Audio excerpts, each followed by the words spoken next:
You're watching Forsaken Joe. Don't forget to like and subscribe. Enjoy the story. Let's begin. I was halfway through frying bacon when I noticed it. Rachel's phone lit up across the kitchen, face up on the counter like she wanted me to see it. Message preview, can't wait to see you again. Same time, Thursday. No name, just the spark emoji and a winky face. She was in the shower, humming that stupid Dua Lipa song she used to say was too bubblegum for her taste. I didn't touch the phone, didn't need to. My gut already knew. My name's Trent Lawson. I'm 38, a truck dispatcher out of Fort Worth. Long hours, not glamorous, but it pays well and keeps things moving. Rachel and I had been together 4 years. She was a scheduler by nature, spreadsheets for vacations, printed grocery lists, budget apps. Sundays were sacred, coffee, laptops, and a full-blown meeting about our week. She called it optimizing the household. Real romantic, I know. We weren't lovey-dovey, never had to be. We had our system, and it worked until it didn't. The first red flag. She started wearing perfume to work. The expensive kind, Tom Ford, I think. The same woman who once lectured me about wasting money on brand names now suddenly had a signature scent for the office.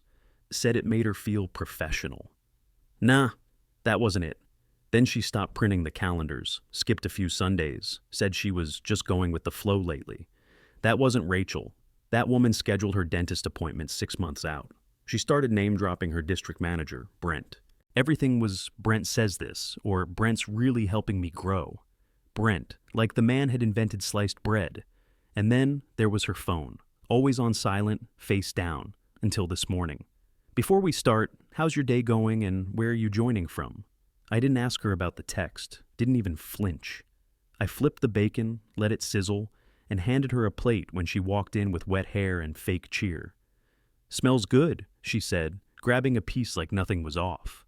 Yup, I said, pouring my coffee. She glanced at her phone, face unreadable, then turned it back over like it burned her hand. That was the moment I knew. Not because of the message or her perfume, or the way her eyes glazed over when I talked about our future. I knew because Rachel didn't leave things messy, ever, and lately everything felt out of place. But I wasn't going to confront her. I was going to watch, observe, track every shift in the system, because systems don't crash without warning signs. And I'd seen enough to know. We were heading for a collapse. So I started paying attention. I grabbed my keys and left. I came home Tuesday night with a bag of Rudy's barbecue in one hand and a sweet tea in the other. Rachel was already in the living room, perched on the edge of the couch like she was about to pitch a startup. Legs crossed, hair done, full makeup, burgundy blouse, tight pencil skirt, heels. I didn't say a word, just stood there in the doorway, letting the silence stretch. She smiled like I'd walked in on a surprise party. We need to talk, she said. Of course we did. I set the food down on the table and cracked open my Dr. Pepper, sat on the recliner across from her, elbows on my knees. Go ahead. She cleared her throat. So, this isn't easy, but it's a smart move. Brent offered me his guest room for really cheap rent, just temporary. That way I can save more aggressively for our down payment. You know, for the house. I looked right at her. You're moving in with Brent. Just to get ahead financially. It's not permanent. No apology, no explanation. She talked like she was presenting quarterly numbers to a boardroom. Clean, efficient, no mess. I took a long sip from my Dr. Pepper. That works out perfectly, I said. You'll be out before the lease ends. Her face twitched, barely, but I caught it. It's not, I'm still committed to us, she said. This is about strategy. We're being smart, not emotional. I popped open the BBQ container and started unwrapping brisket.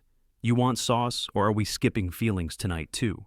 She blinked like she hadn't planned for pushback. I thought you'd understand. We've always approached things logically. You're sleeping at another man's house and calling it budgeting. She shifted on the couch, tucked her hair behind her ear. It's just a guest room, Trent. I bit into a piece of sausage and chewed slow. She watched me, waiting for some kind of blow-up. It never came. Look, she said. I know it's unconventional, but this is what people do now. They collaborate. Network share space. Yeah, sounds like a solid joint venture. Don't be like that. I set my food down. You're walking out of here with zero guilt, no shame, and a bullet point plan. I didn't cheat on you. Sure. She stood up and smoothed her skirt.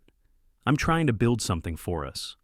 With a man you idolize and just so happen to be moving in with, temporarily. I leaned back in the chair and stared at her. She couldn't hold my eyes. She turned and grabbed her purse. I'll start packing tomorrow, she said. I nodded.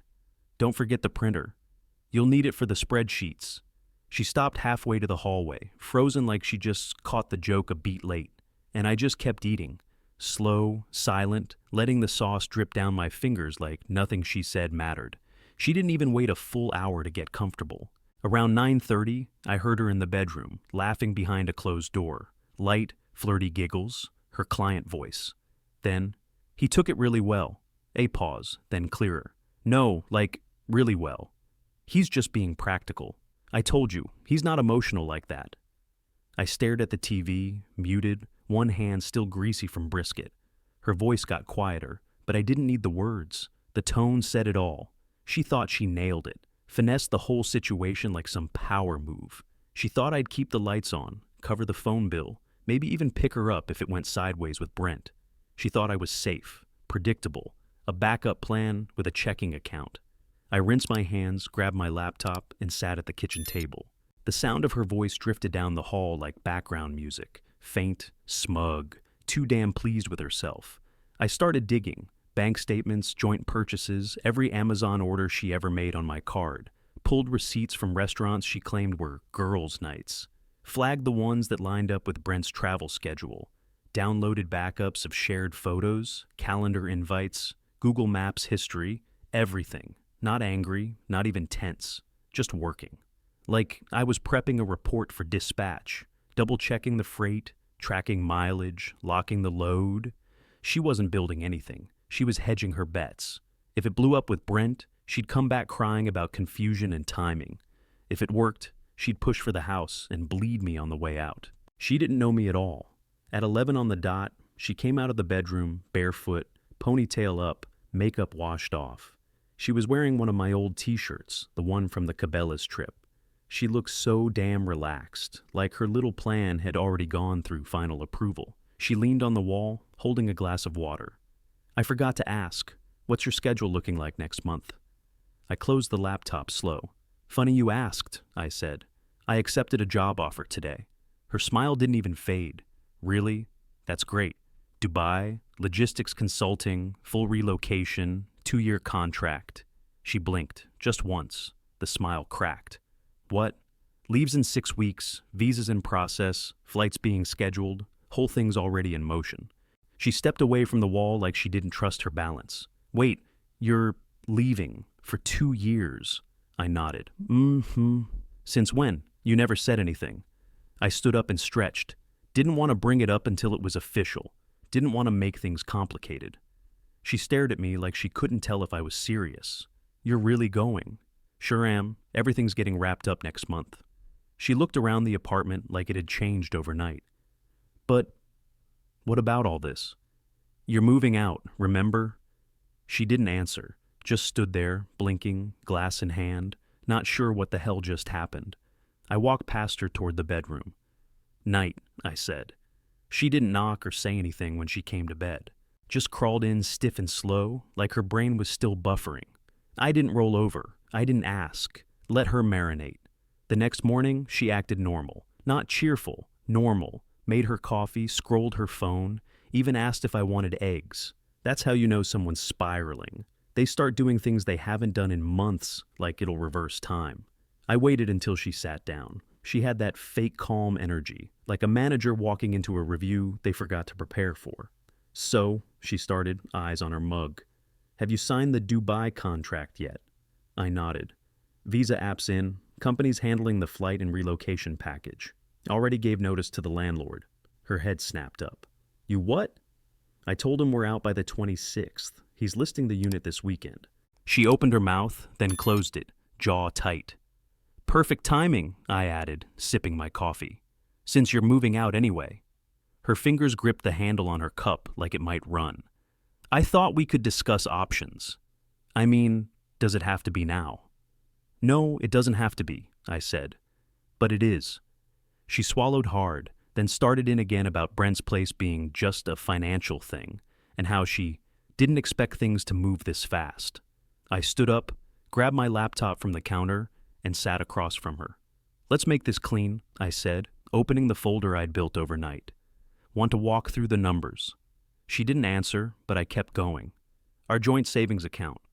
Total balance is $19,304. I put in $16,602 of that.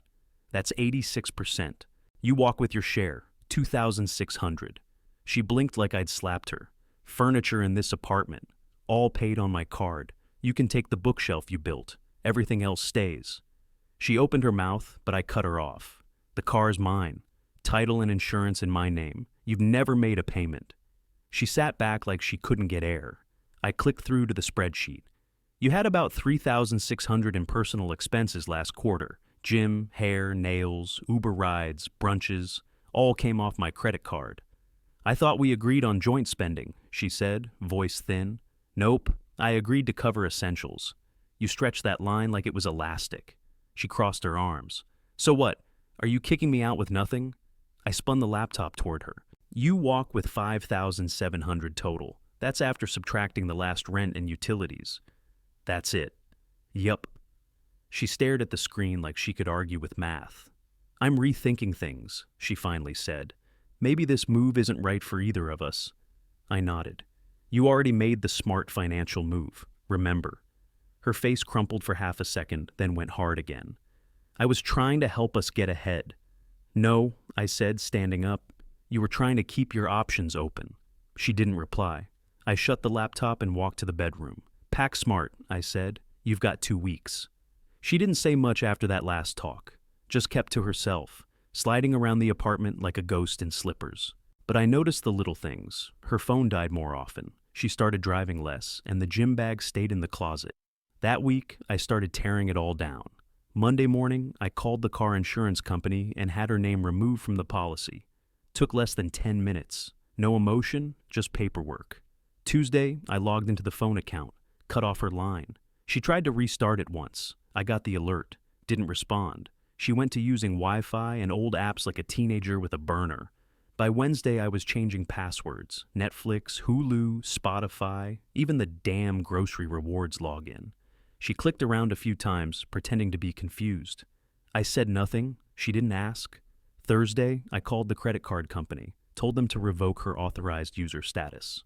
They read me the charges, brunches, boutique dresses, candles, and a $200 lingerie haul tagged Midnight Secrets. I chuckled. "Go ahead and lock it down," I told them. Friday, I updated every emergency contact form I'd ever filled out. Work, insurance, even the truck dispatch system. Her name got pulled from every single field. The whole time, she didn't blow up. That was the funny part. No screaming, no crying. Just a slow, stunned silence like she was watching her reflection disappear, window by window. Then Brent started texting me. Tuesday, 2:14 p.m. "Hey man, you still owe her some support. Y'all lived together for years." Ignored. Thursday, 6:48 p.m. "She's in a tough spot. Can't even afford gas right now." I laughed. That's when it really hit me. This guy thought I was still part of her team. Like, I'd stay on payroll after she moved departments. Saturday, 9:02 a.m. "Please help her with rent, just until she's settled." I stared at the screen for a second, then held down his name and hit block. I didn't owe her a damn thing. They thought I was the fallback, the guy who'd keep the bills paid while she played house with her upgrade. Nope. She lost the whole infrastructure the minute she bet against me. Every wire cut, every login locked, every comfort stripped away, until all that was left was what she came in with. Some clothes, a busted laptop, and $5,000 that wouldn't last her the month. On Sunday, I pulled the last cord. I took the extra key off my ring and dropped it on the counter. The key hit the counter and stayed there for 2 days. By Wednesday, she was out, mostly. Left behind a curling iron, a half-used candle, and a stack of junk mail with both our names on it. I tossed it all in a box and left it by the door. That's when the spin campaign started. Rachel called her mom, Diane, poured it all out, with the tears turned on and the "I was trying to do the right thing" angle turned up to 11. Didn't take long before my phone rang. Diane's voice came in sharp, like she was already mid-sentence. How could you leave my daughter like this? She sacrificed everything for your future, and you just disappear. Do you even care what she's going through? I waited for her to finish. She tell you who she moved in with? I asked. She said a friend, someone who could help her save money. His name's Brent, married, 2 kids, he's her boss. Silence. She mentioned the affair, or the text I got from him begging for rent money. Long pause, then a click. I set the phone down and went back to my lunch. Over the next 2 days, the calls started rolling in. Rachel's friends. Not all of them, but the ones who used to call me for help with moving day or ask me to fix their busted AC. Trent, what happened? She said you ghosted her right before she was going to buy a house with you. Thought y'all were solid. Why'd you pull the plug like that? She's been crying nonstop. Says you just bailed. I kept my answers short. Check your DMs, I told one of them. Then I sent her a clean folder, screenshots, the texts from Brent. A bank breakdown showing Rachel hadn't paid a single bill in 3 months. Photos of the lingerie purchased 2 days before the financial move-in. She didn't reply, but later that night, I saw her untag Rachel from all their old photos on Instagram. By the weekend, 2 more friends reached out. Same story, same lies, same folder. I didn't rant. I didn't post. Just showed them the numbers and let the math speak. By Sunday, I could feel the temperature shift. The group chats she used to live in. Quiet. Mutual friends started blocking her. One even texted me just to say, "Didn't know it was like that. My bad, man." It was like watching a tower fall in slow motion, each piece dropping one by one, all on its own. I was changing out the oil in my truck when my phone buzzed. Caller ID said Frank L. Rachel's dad. Hadn't heard from him in over a year. I wiped my hands and answered. Frank. He didn't waste time. I just want you to know I'm embarrassed. I don't know who the hell raised that girl. I didn't say anything. She won't be staying with us, he added. I told Diane, she's 32, not 16. She can sleep in the bed she made. Then he hung up, no small talk, no fake politeness, just done. Next morning, a black SUV pulled into the complex while I was bringing out trash. Woman got out, maybe early 40s, nice jacket, hard face. She walked right up to the second floor and banged on Brent's apartment door like she owned the place. Didn't take long before yelling started, then crying. Then a scream, hers, not his. 5 minutes later, 2 cop cars pulled in, lights on, no sirens. I watched from the sidewalk. Brent came out first, shirt half-buttoned, face pale. She followed, waving a phone in one hand and some kind of folder in the other. Looked like divorce papers. Cops kept them separated, had one sit on the stairs while the other paced in the grass. By noon, both cars were gone. Brent's car didn't move for 3 days after that. Then, HR got involved. Someone at Rachel's company leaked it. Probably one of the same friends I'd sent receipts to.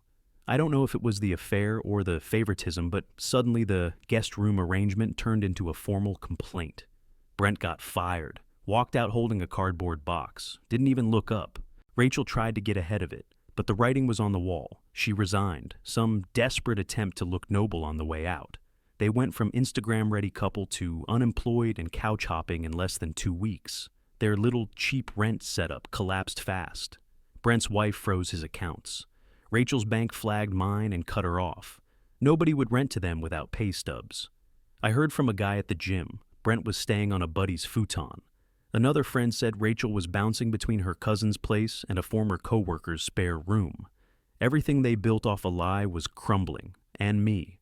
I kept showing up to work, cashing checks, sleeping through the night. After the fallout, I signed a lease on a modern 1-bedroom across town. Top floor, clean lines, view of the city. Nobody knew where I went. Rachel sure as hell didn't. Far as she knew, I was in Dubai, and I kept it that way. The only person who had eyes on her side was Julia, one of her old coworkers. We'd never been close, but she messaged me one day with a simple, "If you want updates, I got you." She did you dirty. I didn't ask for details, but she sent them anyway. Screenshots, conversations, updates like clockwork. "Brent can't pay rent," she wrote one afternoon. "He's doing Uber Eats at night and trying to pick up warehouse shifts." Another time, she just posted a quote about betrayal and growth. Looked like a high school breakup post. They were both unraveling, but trying to make it look deep. Then came the blurry black and white selfies, her hugging pillows, her holding a coffee cup like she'd just lost a war.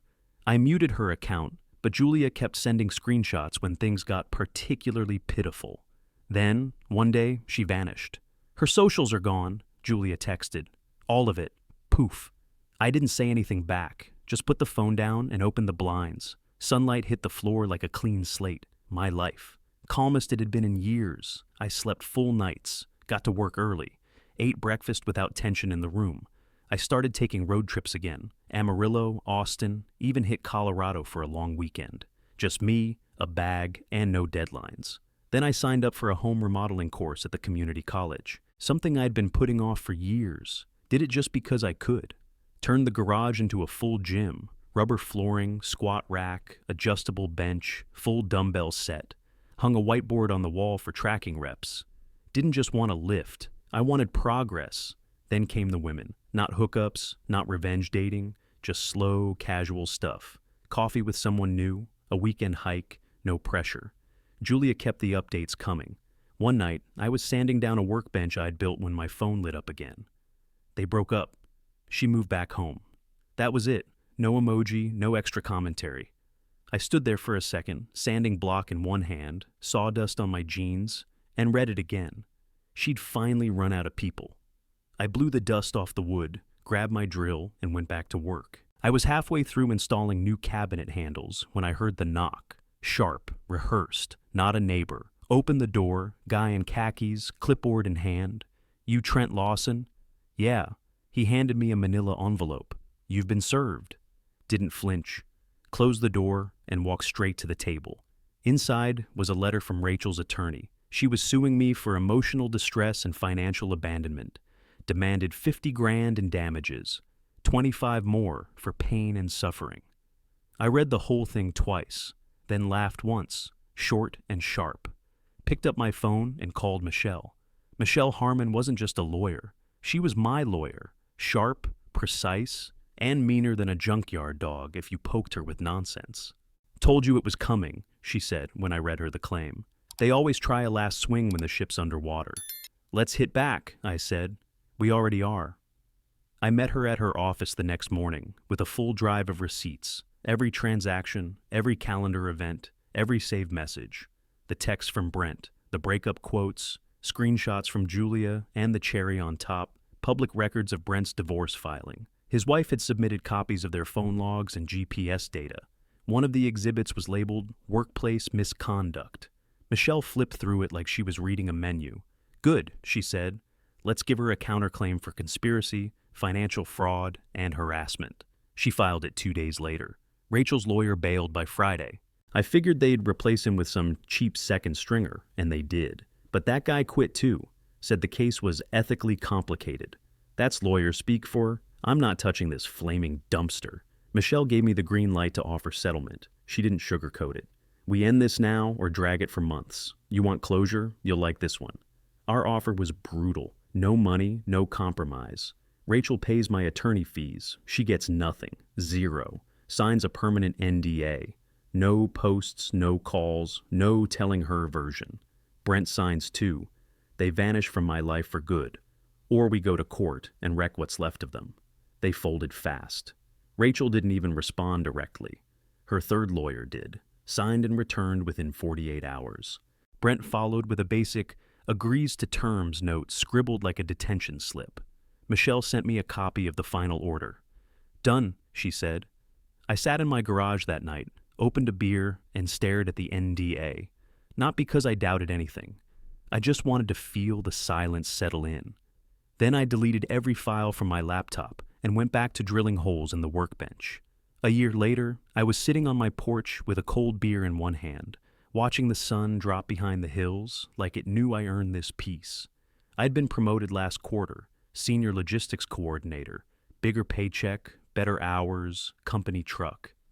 I bought a place west of Fort Worth with a wraparound porch, 3 acres, and a garage deep enough to hold everything I owned and still echo when I shut the door. Out back, I built a shed for tools and wired it myself. Peace doesn't come from silence, it comes from ownership. Rachel. Back living with her parents in Burleson. Works part-time at a car wash off the highway. She's got one of those smocks with her name stitched on it. A friend sent me a picture once, unasked. I didn't save it. Brent's stocking shelves at a hardware store, Lowe's or Ace, depending on who you ask. Word is, he lost his license after missing child support hearings. They lasted maybe 5 months. After that, she deleted him from everything and went full blackout again. Guess even cheap rent has its price when it comes with unemployment and public shame. The NDAs sealed their mouths tight. No posts, no stories, no poor me paragraphs for attention.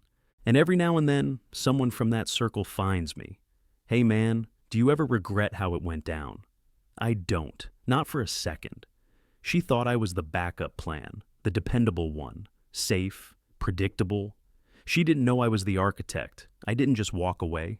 I rebuilt the whole damn thing without her. I took a sip of my beer, leaned back in my chair, and watched the light disappear behind the trees.